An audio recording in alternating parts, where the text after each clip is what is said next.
Que a graça e a paz do nosso Senhor Jesus Cristo esteja abundante na sua vida, em seu coração. É com alegria que mais uma vez aqui estou para uma pré-aula abençoada da EBD. Nós estamos chegando na lição de número 9 e o título da nossa lição nesta semana é Orando e Jejuando como Jesus ensinou. Vamos falar sobre isso, sobre oração, sobre jejum. Vamos falar sim sobre este tema tão necessário para a Igreja de Cristo. Se você está conhecendo o nosso canal agora, seja bem-vindo. Eu sou o evangelista, professor Márcio Mainardes, e quero contribuir para o teu crescimento espiritual através desta pré-aula. Inscreva-se neste canal, deixe o seu like, deixe também o seu comentário e que Deus em Cristo lhe abençoe muito e sempre. Texto áudio da nossa lição diz assim: Disse o Espírito Santo, apartai-me a Barnabé e a Saulo para a obra que os tenho chamado. Então, jejuando e orando e pondo sobre eles as mãos, os despediram. Este texto está em Atos, capítulo 13, os versículos 2 e 3. A verdade prática da nossa lição diz que a oração e o jejum são disciplinas espirituais que potencializam sensivelmente a vida piedosa do crente. A leitura bíblica em classe está no Evangelho de Mateus, capítulo 5, os versículos 5 ao 18, e nós vamos comentar rapidamente sobre cada um destes versículos. Começando com o nosso texto áureo, note que quem governa a igreja, quem governava a igreja primitiva era o Espírito Santo, e quem deve governar a igreja atual é o Espírito Santo. Era ele que dava as ordens, era o Espírito Santo que dava as diretrizes, e assim também deve ser com a igreja atual. Veja que a igreja, ela era governada pela voz do Espírito. Aqui o texto é claro em dizer que disse o Espírito Santo. Não foi o presbítero, não foi o apóstolo, não foi o pastor. Disse o Espírito Santo, apartai-me a Barnabé e a Saulo. Para ouvir e submeter-se à voz do Espírito Santo, é preciso estar nesta dimensão sobrenatural do Espírito. Não é de qualquer maneira que se ouve claramente a voz do Espírito como ouvia a igreja primitiva. O sobrenatural do Espírito Santo somente é alcançado com jejum e oração. Por isso que esse tema é fundamental para a igreja. Aos poucos, a igreja foi diminuindo a prática da oração, diminuindo a prática da consagração, do jejum, e isto é algo vital para a igreja. A igreja necessita de oração e necessita também do jejum. Então, por isso que nós vamos tratar desse assunto nesta aula, para se ouvir a voz do Espírito Santo, como ouviu a igreja que estava em Antioquia. Para ouvir claramente, sensivelmente a voz do Espírito, é preciso estar nesse ambiente sobrenatural que é governado pelo Espírito, e esse ambiente a gente só conhece ele se estivermos em jejum e oração. Oração. Nosso primeiro tópico aqui vai falar sobre isso e já deixa claro que a oração é um diálogo com o Pai. Ora, se a oração é um diálogo com o Pai, então não é só não somos só nós aqui que falamos. O Pai fala conosco também.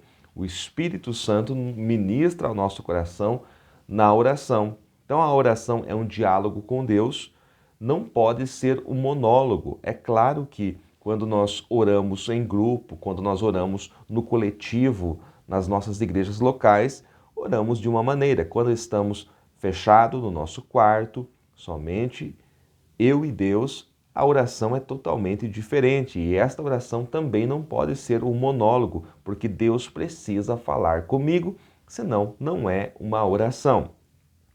Também, outro detalhe importante que eu quero trazer para vocês aqui é que orar não é informar Deus. Parece irônico o que eu estou falando, mas muitas pessoas, ao dobrar os seus joelhos ou em pé, seja como for, quando estão orando, trazem ali uma lista de coisas que estão acontecendo aqui na Terra, parece que estão informando Deus de todas as coisas.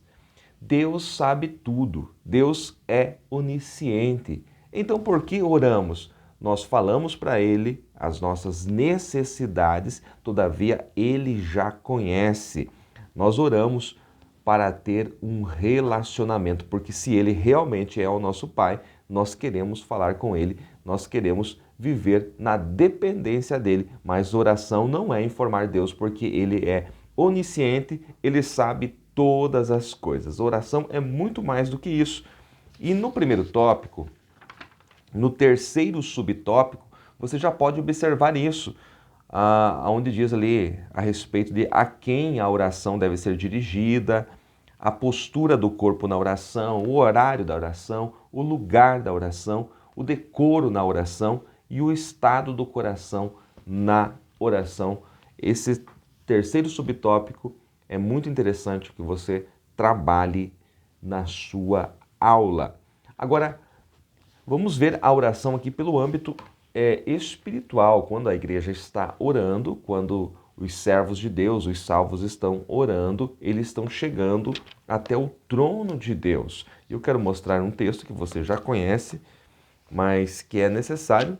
Apocalipse capítulo 5, versículo de número 8, diz assim: E havendo tomado o livro, os 4 animais e os 24 anciãos prostraram-se diante do Cordeiro, tendo todos eles harpas e salvas de ouro cheias de incenso, que são as orações dos santos. Então veja que quando os santos, os salvos oram, esta oração não fica apenas dentro do ambiente local, não fica ali na igreja local. Quando você ora no seu quarto, a oração não fica ali, a oração sobe até o trono de Deus, diante do trono do Cordeiro. E estas orações estão em salvas de ouro, com incenso. E o próprio texto nos explica que esse incenso são as orações dos santos. Isto é algo maravilhoso. A tua oração, ela chega até o trono de Deus. Deus governa todas as coisas, é soberano sobre tudo. Há seres angelicais, há miríades angelicais diante dele, todavia a sua oração está sendo ouvida. Isto é algo maravilhoso, isto é algo para nós exaltarmos, é motivo para exaltarmos e glorificarmos o nome do Senhor. Muito bem, eu quero passar aqui rapidamente sobre esses versículos, que é a nossa leitura bíblica em classe, que está em Mateus capítulo de número 5, Mateus capítulo de número 5, Mateus capítulo 6, versículo 5, Mateus capítulo 6, os versículos 5 ao 18. É claro que o Sermão do Monte começa no capítulo 5, mas nós já estamos no capítulo 6, versículos 5 ao 18. Jesus começa dizendo assim: E quando orares, não sejas como os hipócritas. Sobre a hipocrisia, sobre os hipócritas, nós já falamos na pré-aula anterior. O que é um hipócrita? Hipócrita era um ator, era alguém que representava, que replicava. Então, fala de representar algo. A palavra estava inteiramente ligada ao teatro grego, falamos disso na pré-aula anterior. Então, isto é hipócrita. Hipócrita é aquele que representa, que está vivendo algo que não é a sua realidade. Inclusive, os hipócritas, como falamos anteriormente, eles usavam a máscara, a famosa máscara do teatro grego. Agora, veja que Jesus continua falando assim: Pois se comprazem orar em pé nas sinagogas e às esquinas das ruas, para serem vistos pelos homens. Perceba aqui que orar em pé, ou sentado, ou na rua, publicamente não é o problema aqui. Não é este o problema. Alguns não entendem o que Jesus está falando e acabam fazendo doutrinas em cima disso. O problema não é orar em pé ou sentado. O problema não é orar na rua ou dentro de uma igreja. O problema é esta parte do versículo aqui, para serem vistos pelos homens. Eles oravam publicamente nas ruas para serem vistos pelos homens e isto era hipocrisia. Jesus estava condenando esta atitude. Por isso que Jesus fala, então, se você quer orar realmente, quer ter uma intimidade com Deus, com o Pai, entra no teu aposento, entra no teu quarto.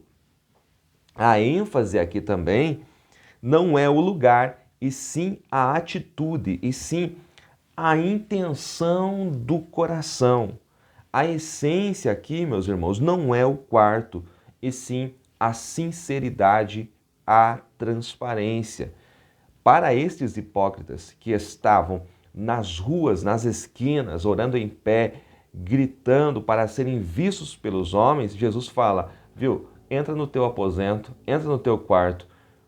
Por que Jesus faz isso? Porque estes fariseus e escribas não fariam isto, porque a única razão, o único motivo para eles orarem era serem vistos pelos homens, para serem vistos pelos homens. E se eles saem das ruas, saem das esquinas e vão entrar no quarto, fechar a porta, ir para o secreto, não haveria motivo para eles orarem. Nós não oramos para sermos vistos, nós oramos para sermos vistos pelo Pai e não pelos homens. Não buscamos glória terrena, porque senão a nossa recompensa já estará aqui. Continuando, versículo de número 7, e orando, não useis de vãs repetições, como os gentios, que pensam que por muito falarem serão ouvidos.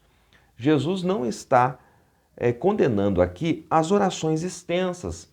Se você é daqueles irmãos que gosta de orar 1 hora por dia, 1 hora e meia, 2 horas, olha, que bom se você tem essa disponibilidade, isto é excelente. Jesus não está condenando aqui no versículo 7 as orações extensas, ele está condenando aqui aquelas orações decoradas, aquelas orações que estão sendo recitadas como se fossem automáticas. A pessoa vai decorando uma espécie de reza ali e vai repetindo toda vez. Jesus está dizendo assim, não useis de vãs repetições, porque agora nós somos a igreja de Cristo. O Senhor nos conhece inteiramente, então vamos rasgar o nosso coração e falar aquilo que está dentro do nosso coração, porque o Senhor está nos contemplando. No mesmo sentido, o versículo de número 8 diz assim, não vos assemelheis, pois, a eles, aos hipócritas, porque vosso Pai sabe o que vos é necessário antes de vós lhe pedirdes. A oração teatral, o Pai abomina. Esta oração hipócrita, o Pai abomina. Por que ele abomina?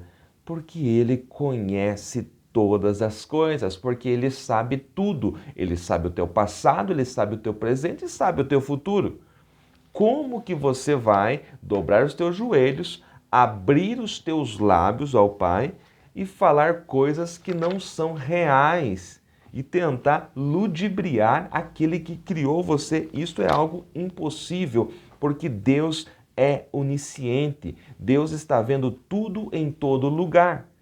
Então não há motivo para nós formarmos ali um personagem na oração. Ele nos conhece por dentro e por fora. O Salmo 139 cabe muito bem aqui. Todo o Salmo 139, você já estudou esse Salmo? Já meditou na profundidade desse Salmo?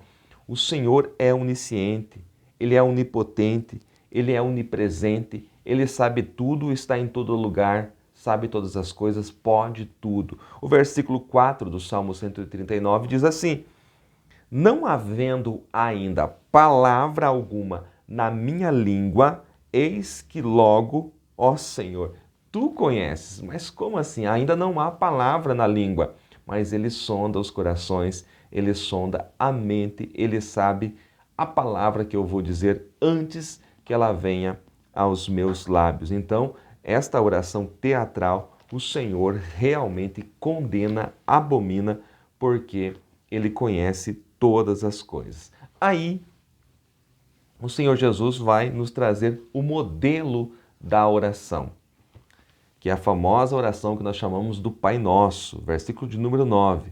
Vós orareis assim: Pai Nosso, que estás nos céus, santificado seja o teu nome. Veja que logo no início da oração nós temos revelado aqui a paternidade celestial. Todos nós somos filhos do mesmo Pai. Só há um Pai. O Pai é nosso. Ele não diz assim, Pai meu, né?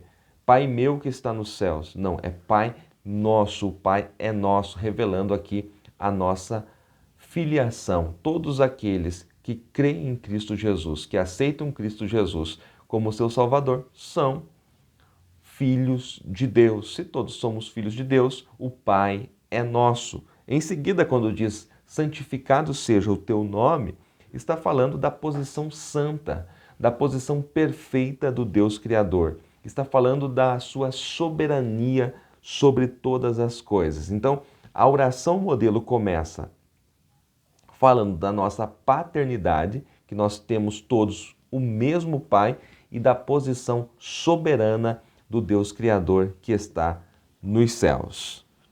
Versículo de número 10, venha o teu reino, seja feita a tua vontade, assim na terra como é feita nos céus. Perceba que aqui é destacado o nosso aspecto de embaixadores do reino. O apóstolo Paulo, em 2 Coríntios, capítulo 5, versículo de número 20, ele fala que nós somos embaixadores de Cristo.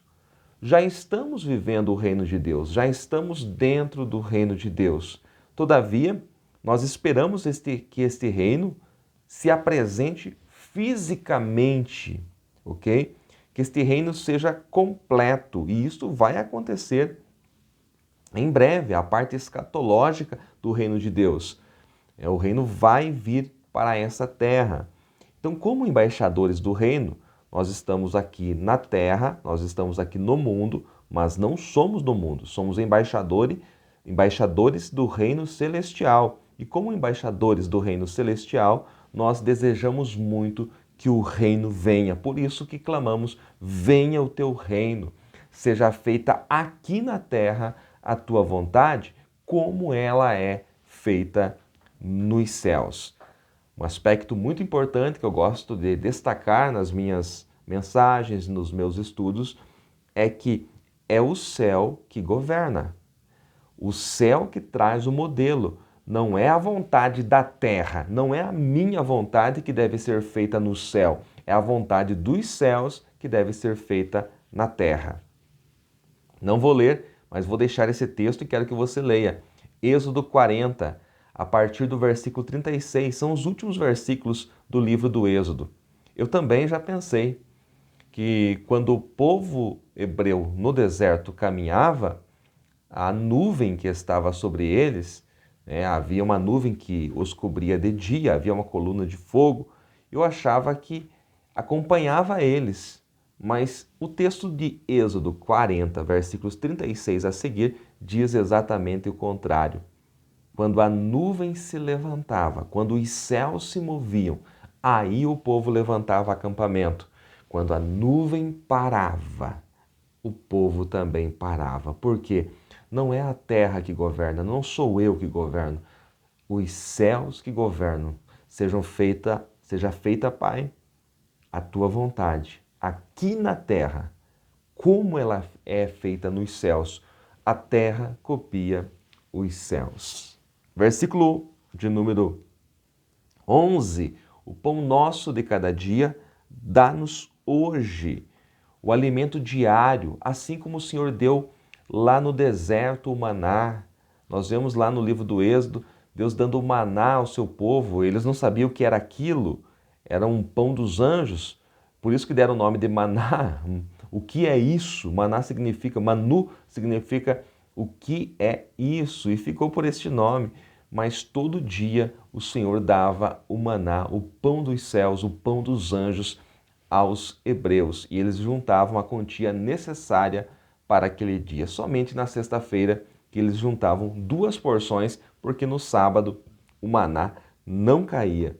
Mas por que Deus já não dava a porção para toda a semana, para todo o mês? Por que era a porção diária? E se alguém tentasse guardar mais de um dia para o outro, aquilo apodrecia. Por quê? Porque Deus estava tentando ensinar para eles a dependência. Nós precisamos viver na dependência do nosso Pai. Versículo 12: perdoa-nos as nossas dívidas, assim como nós perdoamos os nossos devedores. Irmão, presta atenção, as dívidas aqui são dívidas espirituais, não é as contas. Você que faz as tuas contas aí e costuma ludibriar o irmão, o comerciante, você vai pagar caro por isso, tá? Você não é crente, por isso que você faz isso. Um dia você vai ter que se converter. Então não tem nada a ver com essas dívidas. Perdoa-nos as nossas dívidas, assim como nós perdoamos os nossos devedores. São dívidas espirituais que nós temos uns com os outros. A Bíblia fala disso. O apóstolo Paulo diz assim, ninguém devais nada, né, a não ser o amor. Então são um dos relacionamentos que há no reino. E aqui lembra também do ano da remissão, né? O ano da remissão era o 7º ano.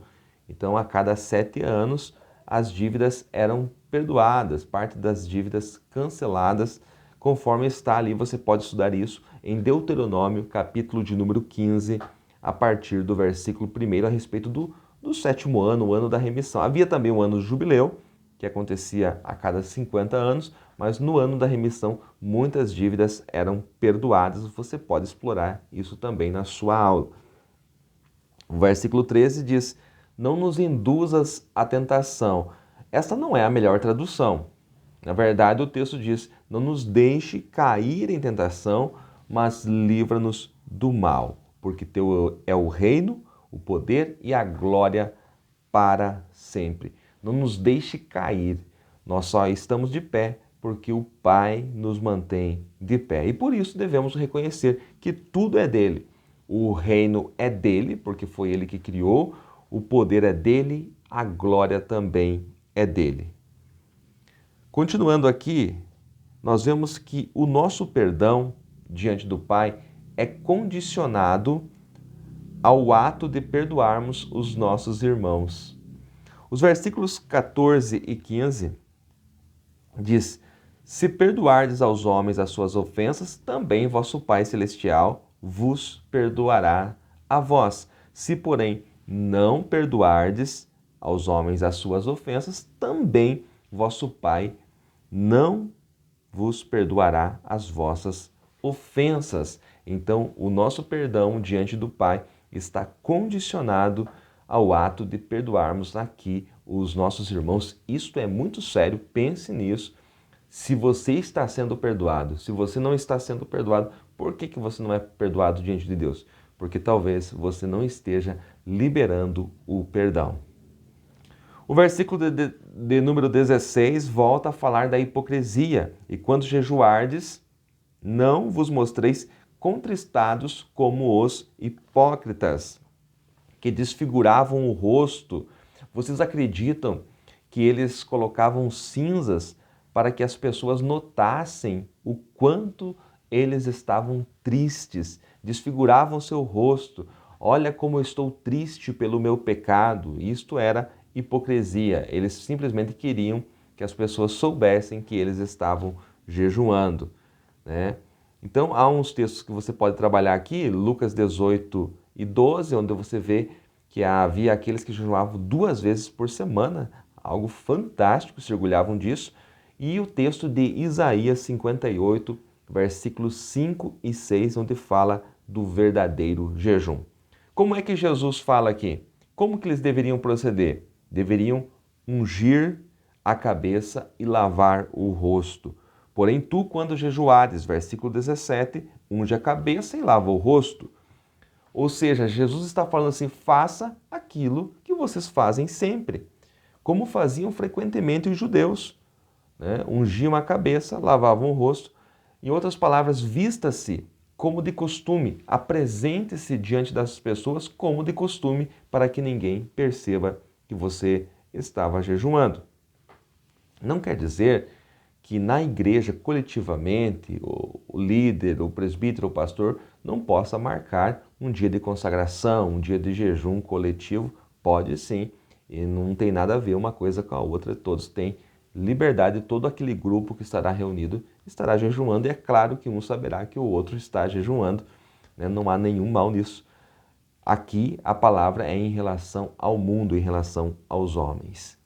O versículo 18, para não parecerem aos homens que jejuas, mas sim a teu Pai que está oculto, e teu Pai que vê o que está oculto te recompensará. Evita aparecer diante dos homens nos teus momentos de intimidade com o Pai Celeste.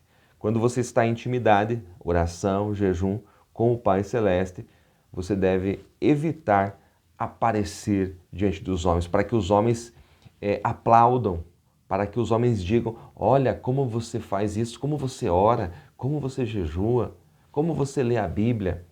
Não, teu momento de intimidade com o Pai, evita aparecer diante dos homens, porque quando você estiver publicamente, quando você estiver diante dos homens de forma pública, todos saberão que você antes esteve na presença do Pai. E por que eu digo isso? Porque aquele que esteve na presença do Pai é diferente. As pessoas vão saber que você ora, que você jejua, quando você abrir a boca para falar da palavra de Deus. A unção de Deus estará em você. Ninguém viu você jejuar, ninguém viu os momentos de oração, mas todos saberão que você tem, sim, intimidade com o Pai. Quando Moisés apareceu diante do povo, lá em Êxodo capítulo 34, versículo 29, diz que Moisés não sabia que o seu rosto brilhava. E por que o rosto dele brilhava? Porque ele estava há poucos instantes diante do Pai. Quem fica diante do Pai, o seu rosto brilha. Estevão também, quando estava prestes a ser morto, pregar a última mensagem da sua vida, lá em Atos 6, versículo 15, diz também que todos no sinédrio, todos os homens ali que estavam o julgando, olharam para ele e viram o seu rosto como o rosto de um anjo, porque quem fica diante do Pai, o seu rosto brilha. Não precisa que você fale para ninguém que está orando, que está jejuando, que está fazendo, que levanta de madrugada a orar. Não precisa dizer nada disso. As pessoas saberão de outra forma. Que Deus em Cristo te abençoe. Se esta aula foi útil, foi importante para você, deixa o comentário, deixa o like, compartilha em todos os grupos da sua igreja e que Deus em Cristo lhe abençoe mais e mais.